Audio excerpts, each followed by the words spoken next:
Bismillahirrohmanirrohim. Assalamualaikum warahmatullahi wabarakatuh. Kami dari kelompok 4 kelas 12 IPA 4 akan mempresentasikan qadha dan qadar pada pembelajaran agama. Sebelum itu, perkenalkan nama anggota kami. Saya Graciela Devi Andara, absen 19. Nama saya Keisana Risti, absen 22. Nama saya Farel Farhan, absen 18. Nama saya Muhammad Khairul Ardiansyah, nomor absen 24. Nama saya Fanda Shalom, absen 17. Tahukah kalian apa itu qadha dan qadar? Qadha dan qadar adalah salah satu dari 6 rukun iman yang harus kita percayai. Iman kepada qadha dan qadar berarti percaya dan yakin sepenuh hati bahwa Allah Subhanahu wa Ta'ala mempunyai kehendak, ketetapan, keputusan atas semua makhluknya, termasuk segala sesuatu yang meliputi semua kejadian yang menimpa makhluk. Kejadian itu bisa berupa hal baik atau buruk, hidup atau mati, kemunculan atau kemusnahan. Semua menjadi bukti dari kebesaran Allah Subhanahu wa Ta'ala. Qadha. Qadha secara bahasa bermakna hukum, kehendak, ketetapan, keputusan, pelaksanaan. Menurut istilah, qadha mempunyai arti ketentuan atau ketetapan Allah terhadap makhluk-makhluknya yang sudah ada sejak zaman azali, di mana segala sesuatu itu belum terjadi. Ketentuan ini meliputi banyak hal seperti baik dan buruk atau hidup dan matinya seseorang. Qadar. Menurut bahasa, qadar adalah memutuskan sesuatu perkara. Qadar artinya keputusan Allah terhadap makhluknya berdasarkan ketetapan Allah, tetapi disertai ikhtiar. Qadar sering disebut juga dengan takdir seseorang yang dapat berubah bila ia rajin berusaha dan selalu berdoa. Macam-macam takdir. 1. Takdir mu'allaq. Dalam bahasa Arab berarti sesuatu yang digantungkan atau ditunda. Jadi, takdir mu'allaq berarti ketentuan Allah Subhanahu wa Ta'ala yang dapat diubah oleh makhluknya melalui ikhtiar dan doa tetap dengan seizin Allah Subhanahu wa Ta'ala. Banyak contoh tentang takdir mu'allaq ini, seperti kesuksesan, kepandaian, kebodohan, kesehatan, dan masih banyak lagi. 2. Takdir mubram. Dalam bahasa Arab berarti sesuatu yang tidak bisa ditawar lagi. Takdir mubram merupakan ketentuan Allah Subhanahu wa Ta'ala yang mutlak dan tidak bisa dirubah oleh manusia walaupun dengan ikhtiar dan doa. Ciri-ciri orang yang beriman kepada qadha dan qadar. 1. Selalu sadar dan menerima kenyataan. 2. Senantiasa bersabar. 3. Rajin dalam berusaha dan tidak mudah menyerah. 4. Bersikap optimis bukan pesimis. 5. Senantiasa bersikap tawakal. 6. Menaati perintah Allah Subhanahu wa Ta'ala dan menjauhi larangannya. 7. Bertawakal kepada Allah Subhanahu wa Ta'ala. 8. Mengisi kehidupan dengan hal positif untuk mencapai kebahagiaan di akhirat kelak. Sifat-sifat yang harus dimiliki. Optimis. Optimis adalah orang yang selalu berpengharapan baik dalam menghadapi segala hal maupun persoalan. Sifat optimis adalah sifat orang yang memiliki harapan positif untuk masa depan. Sifat optimis merupakan akhlakul karimah yang harus dimiliki oleh setiap muslim. Ciri-ciri orang yang optimis. 1. Mampu menghentikan dan menahan pikiran negatif. 2. Selalu merasa gembira dan bersyukur meskipun dalam keadaan yang sulit. 3.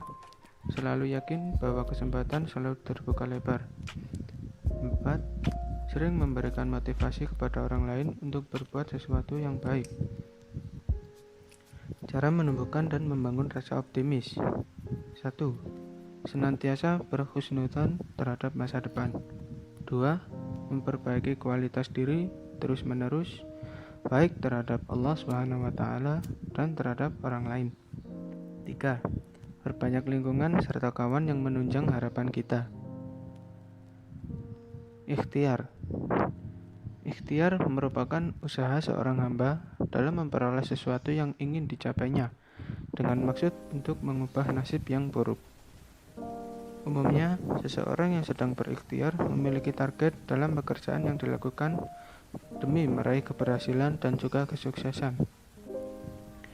Allah berfirman pada Quran surat At-Taubah ayat 105. Cara menumbuhkan dan membangun rasa ikhtiar. 1. Fokus terhadap tujuan. 2. Membangun dasar niat yang kuat sehingga selalu istiqomah dalam berikhtiar. 3. Selalu melibatkan Allah agar membantu dan bersama ikhtiar kita. Tawakal, sikap berserah diri dengan pasrah terhadap segala usaha yang telah diupayakan.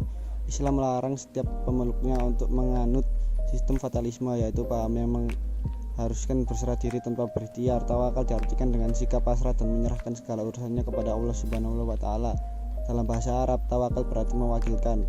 Cara menumbuhkan dan membangun rasa tawakal antara lain: 1. Membangun pemikiran dan perasaan sadar bahwa segala sesuatu tidak akan terwujud kecuali atas izin Allah Subhanahu wa Ta'ala. 2. Memperbaiki hubungan kepada Allah Subhanahu wa Ta'ala. 3. Memperbanyak sedekah agar Allah melapangkan rezeki serta menguatkan kita. Hikmah dan fungsi mengimani qada dan qadar. Hikmah iman kepada qada dan qadar: 1. Melatih diri untuk lebih bersyukur kepada Allah Subhanahu wa Ta'ala. 2. Mendekatkan diri kepada Allah Subhanahu wa Ta'ala. 3. Melatih seseorang menjadi orang yang giat berusaha dan tidak cepat putus asa. 4. Menghindarkan dari sifat sombong. 5. Menenangkan jiwa. 6. Membiasakan diri untuk bersabar dan bertawakal kepada Allah Subhanahu wa Ta'ala. 7. Meningkatkan iman dan takwa kepada Allah Subhanahu wa Ta'ala. Fungsi iman kepada qada dan qadar: 1. Mendekatkan diri kepada Allah Subhanahu wa Ta'ala. 2. Mendidik manusia untuk senantiasa berusaha atau berikhtiar. 3. Mendidik manusia untuk senantiasa sabar dan tawakal. 4. Mendidik manusia untuk tidak bersikap sombong atau takabur. Dalil Al-Quran. 1. Quran Surat Ar-Ra'd ayat 11. Innallaha la yughayyiru ma biqaumin hatta yughayyiru ma bi anfusihim. Artinya, sesungguhnya Allah tidak merubah keadaan suatu kaum sehingga mereka merubah keadaan yang ada pada diri mereka sendiri. Kedua, Quran Surat Al-Hadid ayat 22. Ma asoba min masibatin fil ardi wala fi anfusikum illa fi kitabim min qabli an nabra'a inna dzalika 'alallahi yasir. Artinya, setiap bencana yang menimpa di bumi dan yang menimpa dirimu sendiri, semuanya telah tertulis dalam kitab Lauh Mahfuz sebelum kami mewujudkannya. Sungguh yang demikian itu mudah bagi Allah. Ketiga, Quran Surat Ali Imran ayat 159. Fabima rahmatin minallahi lintalahum walau kunta fadda ghalidul qalbi lang faddau min hawlik fa'fu anhum wastaghfir lahum wasyawirhum fil amr fa idza azamta fatawakkal 'alallah innallaha yuhibbul mutawakkalin. Artinya, maka disebabkan rahmat dari Allah lah kamu berlaku lemah lembut terhadap mereka. Sekiranya kamu bersikap keras lagi berhati kasar, tentulah mereka menjauhkan diri dari sekelilingmu. Karena itu maafkanlah mereka, mohonkanlah ampun bagi mereka, dan bermusyawaratlah dengan mereka dalam urusan itu. Kemudian apabila kamu telah membulatkan tekad, maka bertakwalah kepada Allah. Sesungguhnya Allah menyukai orang-orang yang bertakwa kepadanya. Selanjutnya ada surat Al-Luqman ayat 18. Bismillahirrahmanirrahim. Wala tusair haddaka linnasi wala tamsi fil ardi maraha Innallaha la yuhibbu kulla muhtalin fakhur. Artinya, dan janganlah kamu memalingkan mukamu dari manusia karena sombong, dan janganlah kamu berjalan di muka bumi dengan angkuh. Sesungguhnya Allah tidak menyukai orang-orang yang sombong dan membanggakan diri. Selanjutnya, ada surat Yusuf ayat 87. Bismillahirrahmanirrahim.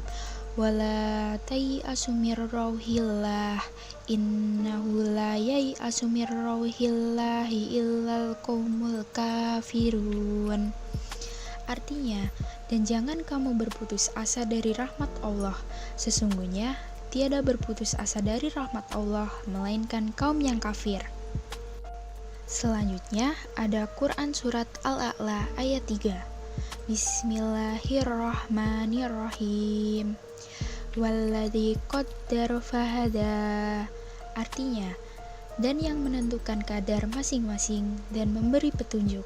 Quran Surat At-Taubah ayat 105. Bismillahirrahmanirrahim.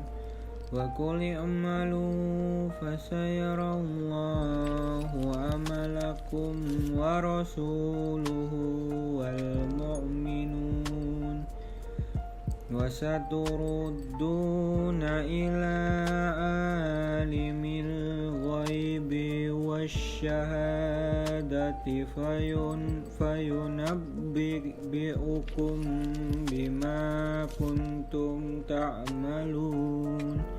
Artinya, dan katakanlah, bekerjalah kamu, maka Allah akan melihat pekerjaanmu, begitu juga Rasulnya dan orang-orang mukmin, dan kamu akan dikembalikan kepada Allah yang mengetahui yang gaib dan yang nyata, lalu diberitakannya kepada kamu apa yang telah kamu kerjakan. Alhamdulillahirabbil alamin. Kita setelah sampai di slide terakhir.